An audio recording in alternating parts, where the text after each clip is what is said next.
Mga kababayan, kumusta po sa inyong lahat? Magandang hapon po. Share ko lang po sa inyo ito pong talumpati ni Senator Bato de la Rosa doon po sa House Arrest Resolution kay Tatay Digong. At kanya pong ikininto dito na ang kanyang ama daw po ay nilapitan ng mga at hinihimok siya na huminto sa pag-aaral sa PMA at sumanib. Ito pong ama ni Senator Bato de la Rosa ay talagang ibinuwis ang buhay para lang ito po si Senator Bato de la Rosa ay magpatuloy sa kanyang pag-aaral sa PMA. Pakinggan po natin ang kanyang kwento at mag-comments po kayo dyan sa baba kung ano pong masasabi nyo sa kanyang kwento. Siya nga pala siya po ay isa sa mga bumuto ng yes para i-house arrest po si Tatay Digong. Ito na po.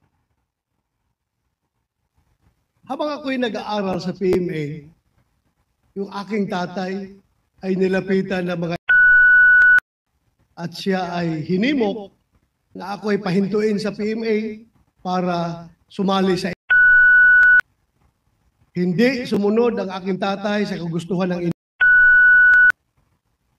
Instead, nagpadala sa akin ng telegrama yung aking tatay from Bato, Santa Cruz, Davao del Sur, telegrama, nakarating sa PMA Port del Pilar, Baguio City. Ang laman ng kanyang telegrama ay nakasaad doon, huwag kang mag-resign sa PMA. Bahala na kung ako'y patayin ng kasi ikaw lang ang pag-asa ng iyong mga kapatid na makapag-aral. So hindi ako nag-resign, nagalit ang hinanting ang aking tatay.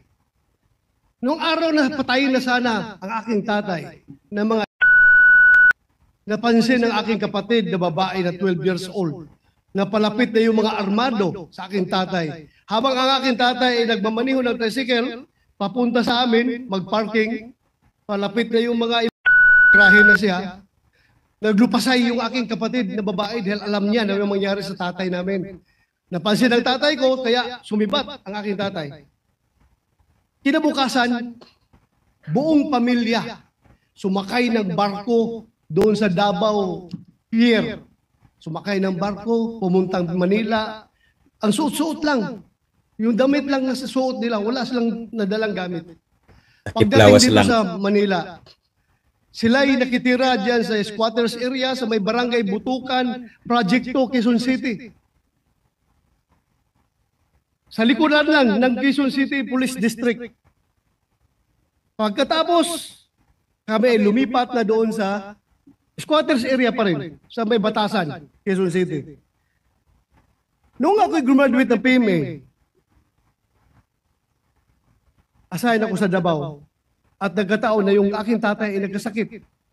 Nung siya nangihina na, ang pakiusap niya, Dong, pwede ba akong makauwi ng Davao kasi gusto kong lumanghap ng preskong hangin sa Mount Apo at kumain ng kinilaw na isda at uminom ng tuba. Bago man lang ako mamatay, pauwiin mo ako ng Davao.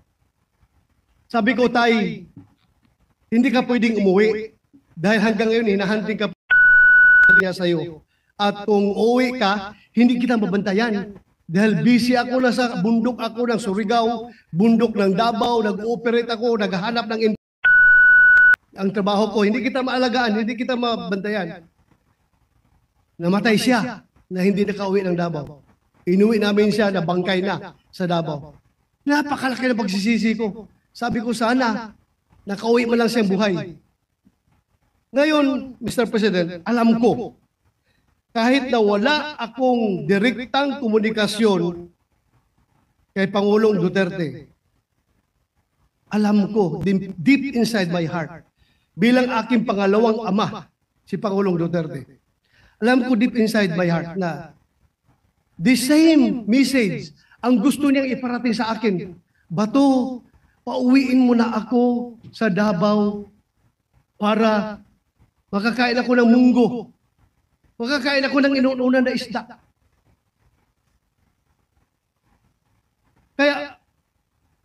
aking pakiusap ngayon sa ating mga kasamahan sa bulwagang ito na sana hindi pa huli ang lahat. Hindi pa huli ang lahat na sana tayo magkakaisa. Kung mabigat man sa kalooban ninyo, ako'y nakikiusap.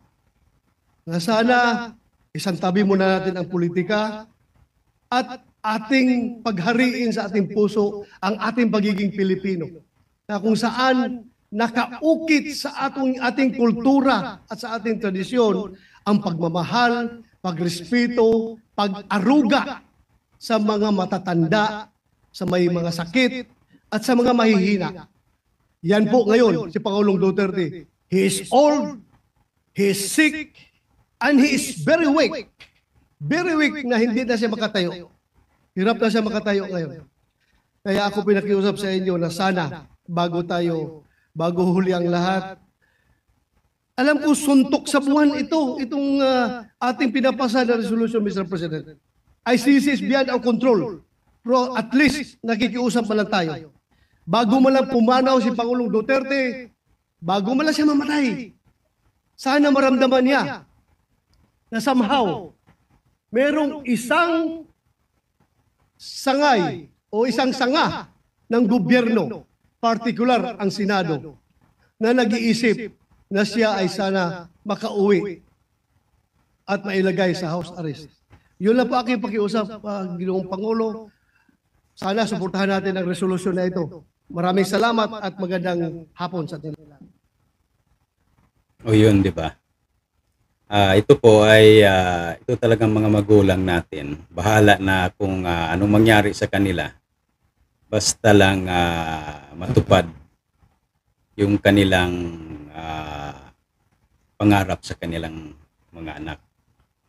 At itong si Senator Bato de la Rosa, yan po, talagang kaya pala siya galit sa mga kasi ang kanyang ama, instead na doon lang sila sa Davao, napilitang pumunta dito sa Maynila para iiwas kasi ito po pinag-interesan ng mga dahil hindi ito sumunod sa kagustuhan ng mga Senator Bato de la Rosa ay huminto sa PMA at sumanib dun sa mga alam nyo po guys, itong Davao daw po kasi dati, kasi marami kaming mga kapitbahay na nung kabataan ko pa ay doon naghanap buhay sa Davao. Meron nga pong mga kilala ng tatay ko na doon nakatira sa Davao. Malaki na po ang kanilang taniman ng kakao, kape.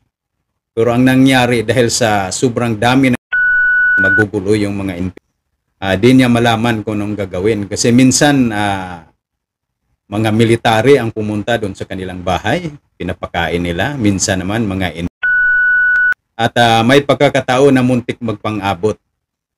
At ang mga itong mga militar nagagalit doon sa aming kapitbahay dahil ang iniisip nila siya po ay membro ng pero hindi. So anong ginagawa nila? Umuwi sila ng probinsya, sa probinsya namin, at iniwanan yung kanilang malaking taniman ng kape at kakao para lang makaiwas dahil magulo ang Davao dati. Pero dahil sa pamumuno ni PRRD, Tatay Digong, napakaganda ng Davao at kaya maraming nagmamahal kay Tatay Digong.